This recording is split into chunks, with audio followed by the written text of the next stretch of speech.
हमने दो ही स्त्रियों से प्यार किया, एक मेरी माँ और एक धर्म पत्नी से। बट 2019 में माता जी किसी कारणवश उनका मृत्यु हो गई और पत्नी 6 महीने पहले हो गई। अब कह रहा है कि किसके लिए जीऊं, अंधेरा ही अंधेरा हो गया। माता जी कह रही हैं कि इनके पुत्र 34 वर्ष का पुत्र था, वो चले गए, अब बहू भी चले गई। सबसे पहले इस लोक का नाम क्या है? आप धोखा में हो। इस लोक का नाम क्या है? मृत्यु लोक। और मरना है सबको, सबको मरना है। इसमें धोखा और ये कुछ नहीं चलेगा। सबको मरना है। कोई गर्भ से मर जाता है, कोई गर्भ के बाहर आके मरता है, कोई यौवन में मर जाता है, कोई बुढ़ापे में मर जाता है, लेकिन मृत्यु सबकी एक समय निश्चित है। और यहाँ जो जन्म लिया वो मरेगा। हमको भगवान से प्यार करना है, सब में भगवान है, ऐसी भावना करके प्यार करेंगे। पत्नी में तुम्हारा यदि प्यार था तो पत्नी का शरीर तुम जानते हो, आंतरिक आत्मा को नहीं जानते थे। तो जिसे हम जानते नहीं उससे, उसके जाने से हमें परेशानी क्या।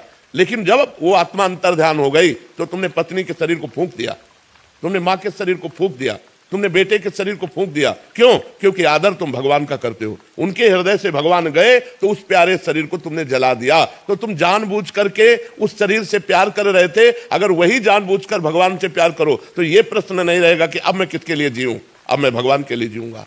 अभी मैं भगवान के रूप में पत्नी से प्यार कर रहा था, माँ से प्यार कर रहा था, अब मैं केवल भगवान से प्यार करूंगा। अब शरीरों से प्यार करते हो और शरीरों को ही जला देते हो तो कैसा तुम्हारा प्यार? क्या तुमने आत्मा से प्यार किया था? क्या तुमने परमात्मा से प्यार किया था? अगर परमात्मा से प्यार करते तो आज ये प्रश्न ही ना आता कि हम किससे प्यार करें। ये शरीर प्यार करने लायक है, ये व्यवहार करने लायक है। इनसे व्यवहार करो, इनके अंदर जो परमात्मा है उससे प्यार करो। तो वो अंदर वाला जब निकल जाता है तो बाहर वाले को फूंक देते हो, रोते हो बैठ करके। अंदर वाला तुम्हारे पास है, कभी उसका वियोग नहीं हो सकता। वो सर्वत्र है तो तुम्हारे पास भी है, सब समय में है तो इस समय भी है। तो हमारा स्वामी जो भगवान राम कहो, कृष्ण कहो, हरि कहो, आत्मा कहो, ब्रह्म कहो, परमात्मा कहो, वही सबके अंदर है। उसी का हम पूजन करते हैं, उसी से हम प्यार करते हैं, अनजाने में उसी का आदर करते हैं। क्योंकि जब वो निकल जाता है तो शरीरों को फूंक देते हैं। तो हमें शरीरों से प्यार नहीं करना, हमें आत्मा से प्यार करना है, हमें परमात्मा से प्यार करना। जिससे प्यार करते हो, बोले वो निकल गया तो उसको जाना था क्या तुमने? नहीं, तो फिर प्यार क्या? बिनु जाने न होए प्रतीति, बिन प्रतीत तो होए नहीं प्रीति। जिसको तुमने जाना नहीं उससे प्यार क्या? और जिसको जाना हो, पांच भौतिक शरीर तुम्हारे सामने पड़ा है और उसको जलाने ले जा रहे हो, कैसा प्यार तुम्हारा? तो इस अज्ञान को दूर करो। इसका नाम मृत्यु लोक है। यहाँ सब मरेंगे, आज नहीं तो कल, कल नहीं तो परसों, जाना ही जाना है। हम सबको जाना है, जाने की तैयारी कर लो। जो पहले से तैयार न थे, पछता पछता कर चले गए। रहे न रावण सम अभिमानी, हिरणाकश्यप सम वरदानी। खान विभव की खान, जगत में कुछ दिन के मेहमान। भजले श्री भगवान, जगत में कुछ दिन के मेहमान। अगर भगवान को नहीं भजोगे तो यही रोना पड़ेगा कि अब क्या करें। फिर एक रास्ता दिखाई देगा, किसके लिए जीऊं? लिखा है कि अभी तो लगता है मर जाऊं। अरे हम बता रहे ना, एक ही रास्ता। तो क्या 5 स्टार होटल रखा है? मरने के बाद तुम्हारे दुर्गति हो जाएगी, प्रेत बनोगे जा करके। न माँ से मिलना होगा, न पत्नी से मिलना होगा, न पुत्र से मिलना होगा, भूत बनोगे और भटकते घूमोगे। इसलिए नाम जप करो, भगवान का आश्रय लो और जीना सीखो। संघर्ष से लड़ना सीखो, संघर्ष करो, जिंदगी से लड़ना सीखो, हारना नहीं। सच्ची मानो, ये मनुष्य जन्म है, हम अविनाशी हैं, परमात्मा के अंश। दहाड़ना सीखो, हर कष्ट को गले लगाना सीखो, हर संघर्ष को रौंदना सीखो। अरे बिल्ली कुत्ते की तरह रो करके मर जाना, ये मनुष्य जन्म नहीं है। अगर हम भगवान से न जुड़े हो तो हम भी तुम्हारी तरह डिप्रेशन में पहुंचकर मनाए कि मौत हो जाए। ऐसा कष्ट होता है, एक एक कष्ट गिना है, सैकड़ों कष्ट है। फिर भी हम तुम्हारे सामने सिंह की तरह दहाड़ रहे हैं। कोई नाटक थोड़ी कर रहे हैं।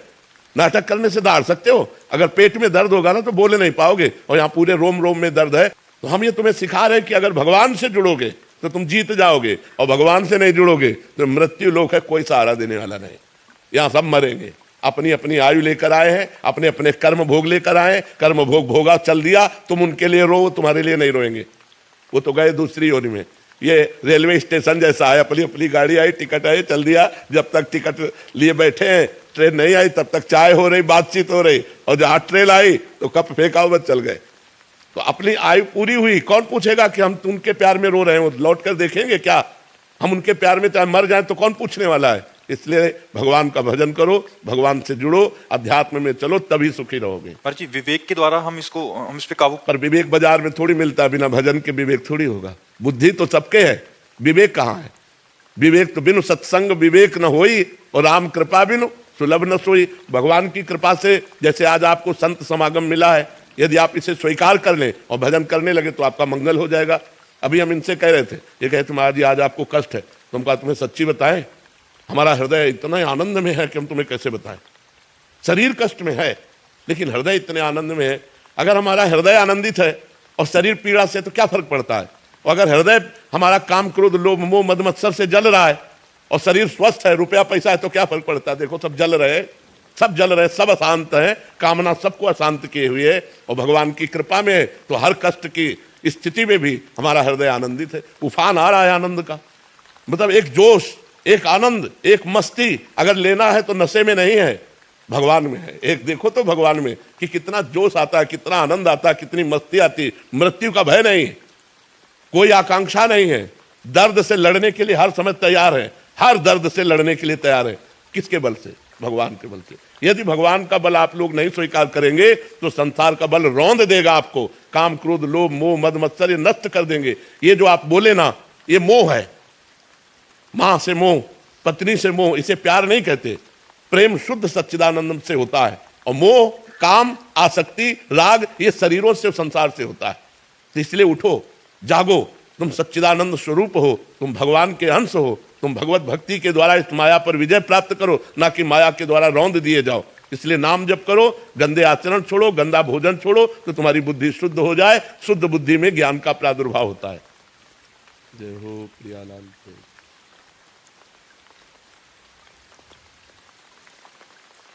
बस भगवान का नाम स्मरण करते रहिए और समाज में भगवान की भावना करके सेवा करिए। ये मनुष्य जीवन अल्प जीवन है, 100 वर्ष 80 वर्ष। ये पद भी विनाशी है और ये शरीर भी विनाशी है। अगर हम भगवान का नाम जप नहीं किए, भगवान से चित्त को नहीं जोड़ा, तो भगवान की कृपा से ये जन्म हमारा मनुष्य शरीर का मिला और ऐसे सुंदर सुंदर भारत सरकार की सेवा करने का अवसर मिला, समाज सेवा का, तो अगला हमारा जो जन्म हो वो भारत में ही हो और हम अपने देशवासियों की सेवा कर सकें। इसलिए भगवान से प्रार्थना करते रहिए और नाम जप करते रहिए और नई समाज को एक दिशा देने का, क्योंकि आज जो समाज में हमारे गर्लफ्रेंड बॉयफ्रेंड व्यसन व्यभिचार की वृद्धि हो रही है, ये बहुत हानिकारक है। अध्यात्म के बिना आधुनिक पढ़ाई खूब पढ़ रहे हैं, पति पत्नी में प्यार नहीं, भाई भाई में प्यार नहीं है, एक दूसरे की हत्या कर रहे हैं। तो अगर हम समाज को जागृत कर पाएं तो हमारा समाज सुधार। जैसे आप अर्थ का सहयोग दे सकते हैं, भाषा का सहयोग दे सकते हैं, लेकिन चरित्र का सुधार नहीं हो रहा। व्यसन युक्त नई पीढ़ी हो रही, जो विद्यार्थी जन है वो व्यसन युक्त हो रहे, नशेबाजी में पड़ रहे हैं, जो नए बच्चे व्यभिचार में फंस रहे हैं। इससे हमारे भारत का जो आगे का स्वरूप है वो नई पीढ़ी है और ये नई पीढ़ी गलत आचरणों में जा रही है। तो एक बार शिक्षा मंत्री जी आए थे, उनसे भी प्रार्थना की थी कि आप कृपा करके ऐसी शिक्षाओं का प्रकाश डालें जिससे हमारे पूर्वज जो सतमार्ग में गए हैं वो बच्चे ग्रहण कर सकें। तो जहाँ तक हो सके व्यसन मुक्त कीजिए और व्यभिचार मुक्त कीजिए, क्योंकि व्यभिचार अगर हमारे जीवन में है या हमारे समाज के जीवन में है तो पतित होगा, और व्यसन जीवन में है तो वो पतन करेगा। अगर व्यसन और व्यभिचार दो पर अंकुश हो जाए तो हमारा भारत खुशहाल हो जाए। देखो ड्रग्स है, शराब है, हुक्का है, इससे शरीर अस्वस्थ होता है, मानसिकताएं बिगड़ती हैं। तो कुछ ऐसा कीजिए जिससे समाज में दो बातें छूटे, व्यभिचार और व्यसन। ये व्यसन और व्यभिचार हमारे नई पीढ़ी को खोखला कर रही। जब हमारे सामने आते हैं ना एकांतिक में और उनकी जब जीवन दशा देखते हैं तो अधिकतम नौजवान व्यसन में फंस रहा है, व्यभिचार में फंस रहा है। तो कुछ ऐसा कीजिए, क्या उपाय हो सकता है? उसका ये समाज को जागरूकता करना यही है। और हाँ, जब तक वो अध्यात्म से नहीं जुड़ेंगे, अध्यात्म में जागृत नहीं होंगे, तब तक मन को सुखी करने के यही उपाय हैं। तो ये समाज का स्वरूप थोड़ा बदलना चाहिए। जैसे प्रगट में हम धन का सहयोग समाज को कर सकते हैं, मकान बनवा सकते हैं, लेकिन उनके चरित्र बिगड़े हुए हैं तो उनको शांति कहाँ से प्राप्त होगी? उनकी बुद्धि बिगड़ी हुई है तो शांति कहाँ से प्राप्त होगी? जरा जरा से लोभ के लिए भाई भाई का हतन कर रहा है, तो बूढ़े माता पिता को गली में निकाल के खड़ा कर दिया जा रहा है। तो आज जो हमारे नई पीढ़ी की बौद्धिक स्थिति है वो थोड़ा बहुत नाजुक होती जा रही है। आधुनिक पढ़ाई में तो बहुत ग्रेजुएट है, लेकिन अध्यात्म में शून्य होने के कारण वो स्वयं अशांत है और अपने परिवार को भी अशांत कर रहे हैं। तो हमें लगता है थोड़ा समाज को इस रूप में जागरूक किया जाए। स्वयं कोई नशा न करे, स्वयं व्यभिचार न करे, अपनी स्त्री के सिवा छोड़कर पत्नी के सिवा किसी ऐसा न करे। जो आप कह रहे हैं ये बहुत अच्छी बात है। गांव में जो विचार था वो धीरे धीरे पवित्रता का नाश हो रहा है, चरित्र की हानि हो रही, बहुत हानि हो रही है। तो अब देखो आप लोग समर्थ हो, आप देखो इसे सितंबर में फिर से कथा कराने जा रहे हैं। कौन प्रवक्ता? इंद्रेश जी। इससे बड़ा लाभ मिलेगा। जैसे आप नवयुवक हो ना, जिससे नवयुवकों पर प्रभाव पड़ता है। आप धार्मिक हो रहे हो, आप धर्म से चल रहे हो, आप कथा सुन रहे हो, आप संतों के पास जा रहे हो, तो ऐसे हजारों नवयुवकों पर प्रभाव पड़ता है कि जब ये ऐसे लोग जा रहे हैं तो मुझे भी सतमार्ग में जाना चाहिए। ये जरूर है कि हमारा समाज धीरे धीरे संतों से खाली होता जा रहा है।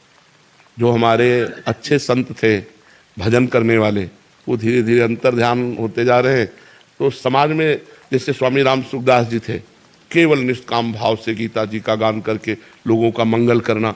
बड़े बड़े संत ऐसे हुए, अपने चंद्रशेखर बाबा थे, निरंतर भजन करते हुए जगत मंगल करना, एक पैसा किसी से ना। अब वो धीरे धीरे उसका रूप बदलता जा रहा है। जो असली संत हैं, जो भगवान से प्यार करने वाले हैं, जिनके द्वारा जगत मंगल होता है, अब वो धीरे धीरे कम होते जा रहे हैं। अब तो तभी जगत मंगल होगा, तभी लोग बदलेंगे जब संत और शास्त्र का ज्ञान होगा, संतों के वचनों से और शास्त्रों से। तो शास्त्र जल्दी कोई स्वाध्याय नहीं करता, संतों के वचनों से होता है। और जो स्वयं में भगवान से नहीं जुड़े, केवल पढ़ लिख करके उपदेश, वो रंग नहीं लाता।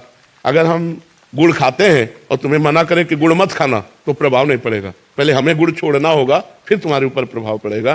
तो अभी ऐसा अवसर है कि खूब भगवत चर्चा, नाम जप करके अपने को सुधार के निकल जाया जाए। नाम जप करते रहो और भगवान के आश्रित रहो। बाबा जैसे रघुनाथ जी हनुमान जी प्रसन्न है सबसे ज्यादा, और मेरे लाला है सबसे ज्यादा अर्जुन जी प्रसन्न है। ऐसी आपको सबसे ज्यादा पसंद है? जैसे उनके लिए हनुमान जी हैं सब सकल में, और कृष्ण जी के लिए अर्जुन जी हैं, तो आपके लिए सबसे प्रेमी राधा रानी। अच्छा, राधा रानी। नहीं, सेवकों में जैसे कोई नहीं हमारा कोई नहीं, ये सब राधा रानी के हैं और राधा रानी से हमारा संबंध है। उन्हीं के संबंध से सब है, और सब ऐसे प्यारे हैं। जैसे ये छोटी अंगुली है, ये छोटी अंगुली, ये बड़ी अंगुली है, इनमें कौन सी कम है, कौन सी ज्यादा प्यारी है? सब प्यारी है ना। ऐसे हमें सब प्यारे हैं, बराबर सब प्यारे हैं, क्योंकि सब राधा रानी के हैं। राधा रानी से हमारा डायरेक्ट प्यार है, और राधा रानी के प्यार से इन सबसे प्यार है। इनमें कोई कम ज्यादा नहीं है, चाहे भजन करता हो चाहे ना करता हो, वो शरण में है, इसलिए सब प्यारे हैं। हमारे जैसे नीच को नाम